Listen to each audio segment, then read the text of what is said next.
My mom at the Art Carney Show in 1959. I love seeing that clip. We were talking about the men you dated. You also kind of dated Marlon Brando. Yes. And when I mean dated, like it was But for like briefly, a night. yes. Yeah. Very brief. Very briefly.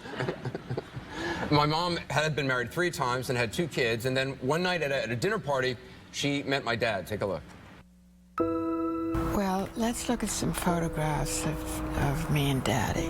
Okay. This one I really like. I think it looks like we're going off on some wonderful trip somewhere. My mom says it was love at first sight when she first met my father, a Mississippi writer named Wyatt Cooper, the man she still calls her soulmate. They married in 1963. My older brother Carter was born a year later. I came 2 years after him. From the beginning, Anderson and Carter were included in everything that we did. We had a real family life. In 1978, that full family life came to an end. I was just 10 years old when my father died suddenly of a heart attack. He was only 50 years old. It was a devastating loss that changed my family forever. When I was 21, another unimaginable blow. My brother Carter committed suicide. He jumped off the balcony of our apartment. My mother was there, trying to talk him off the ledge. She was helpless to save him. At the time, I wasn't sure either of us would survive the loss. You still think about that day that Carter died? All the time. All the time. You still run through it? I still run through it, and there was a moment when, and he did not jump. He was sitting on the wall of 13 floors up from A balcony wall. a balcony, and he was sitting on the wall with 1 foot on there and 1 foot hanging over, and he kept looking down, and I kept begging him to, and then when he went like an athlete and hung over the wall like this. And I said, Carter, come back. And for a minute I thought he was going to come back, but he didn't. He let go. And there was a moment when I thought I was going to jump over after him. But then I thought of you, and it stopped me from doing that, Yeah. And this is, there's this word closure that they've spoken so much of today, and there is never a closure on something that happens like I know. like this. When I hear people on, yeah. When I hear people on TV use that word, it's like a TV word. Yes, it's a TV word, exactly. And you never ever get over it, but you learn to live with it.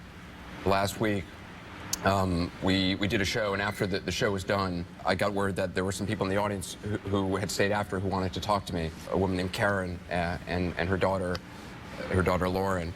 And I came and I talked to them, and their son Joey had killed himself just about 45 days ago, and we talked for a while. And excuse me. And then I called and spoke to Karen, and it meant so much to me because I think it's so brave of you to be sitting here today, and I just want you and Lauren to know that you will laugh again, you will love again. It takes a long, long, long, long time, and you're never going to get over it. But don't give up, okay? Thank you. And I just wanted to thank you so much for everything you've done. I wanted to give you these.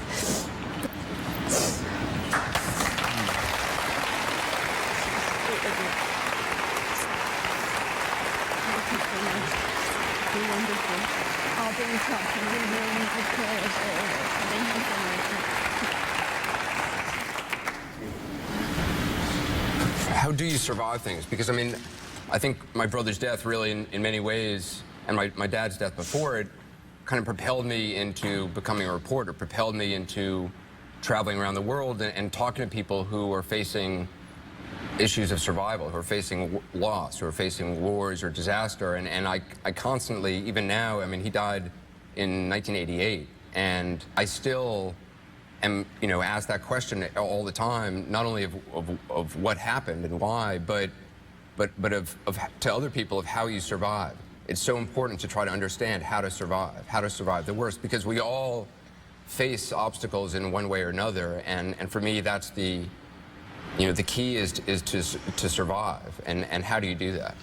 Well, you breathe in and out. You breathe in and then you breathe out, and you live one moment into the next moment, and then time goes by and you find that you're able to put one foot in front of the other.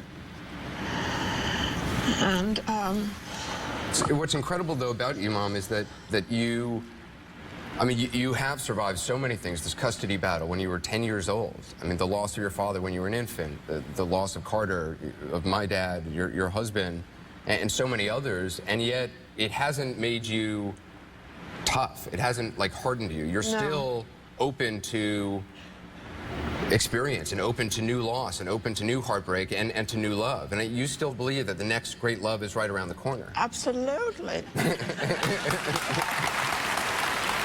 We're going to take a quick break.